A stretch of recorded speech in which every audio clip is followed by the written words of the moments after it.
On a warm, bright afternoon when sunlight spilled across the streets like liquid gold, a small bakery on Riverside Avenue filled with the scent of fresh bread, sweet pastries, and warm memories waiting to be made. But amid all that warmth, a quiet storm of desperation stood at the door. A thin, exhausted woman named Marissa stepped inside with dirt smudged on her clothes and worry carved into every line on her face. At her side stood her little daughter, Flora, whose wide eyes, though tired, still carried a faint glimmer of hope. The mother's shoulders trembled as she gathered the courage to speak, because she had not eaten since yesterday, and Flora's last meal had been a shared apple pitifully divided between them. She didn't come to buy anything, she had only come to beg for something others threw away without a second thought.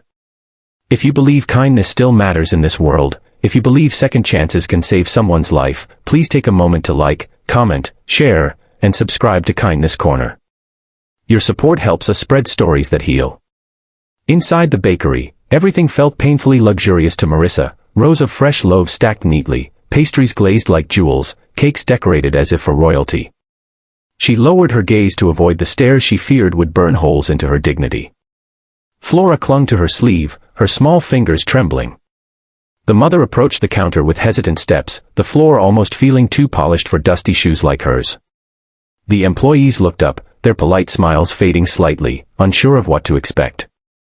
Marissa's voice shook as she asked them if they had any expired cake, something thrown out at the end of the day, something, anything, that she could give her daughter who hadn't had a treat in months. But what she didn't know was that someone else stood in the bakery, watching closely. A tall, well-dressed man named Roland Vance, one of the city's wealthiest entrepreneurs, was there quietly, dressed in a simple gray suit instead of his usual boardroom attire. He had stepped into the bakery to escape the noise of the world outside and to enjoy one of the peaceful routines he rarely admitted he needed. He had come for a slice of blueberry pie, but life had served him something far more important.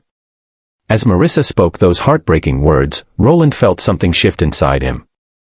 People often believed wealth turned hearts cold, but in his case, loss had already done that years ago.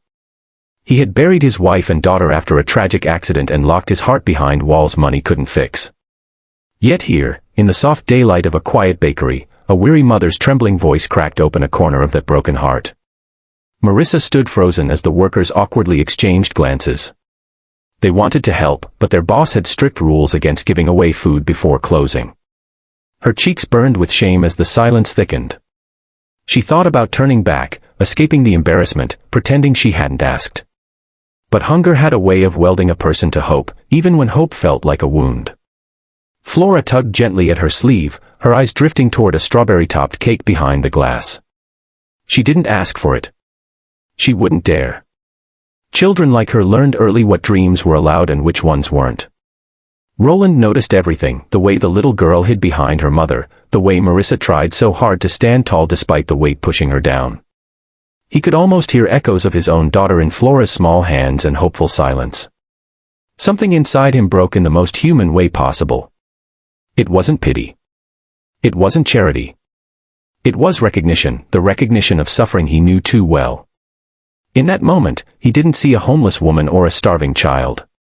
He saw two souls pushed into shadows by life's cruelty, standing in the doorway of a place filled with warmth they weren't sure they deserved. What happened next unfolded with the gentleness of daylight drifting through a window. Roland stepped forward, not announcing who he was, not waving around his wealth, not trying to attract attention. He walked quietly to the counter and asked the workers to pack the freshest cake in the display, the large vanilla sponge layered with berries, coated with cream, and decorated with fruits bursting with color. Then he asked for 2 warm meals, pastries, sandwiches, and anything he believed could restore life back into a hungry pair of eyes.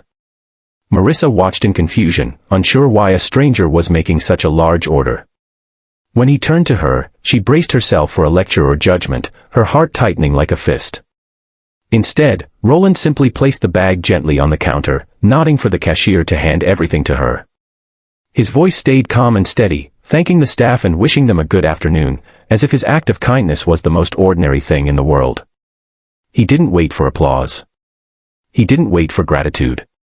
He simply took one step back and allowed Marissa to receive the kindness without pressure. But when her trembling hands reached for the bag, her eyes filled with disbelief, and she broke down in a way she'd been holding back for months. Flora's face lit up, not with greed, but with relief, an expression Roland had missed for years. The workers softened instantly, suddenly ashamed of the hesitation they had shown earlier. Kindness had entered the bakery disguised as a man in a simple suit, and everyone felt it. Roland walked toward the door, intending to leave quietly, but Marissa called out to him. Not loudly. Not dramatically. Just a soft, cracked whisper of thanks, one that carried more sincerity than any speech he'd ever heard in the business world.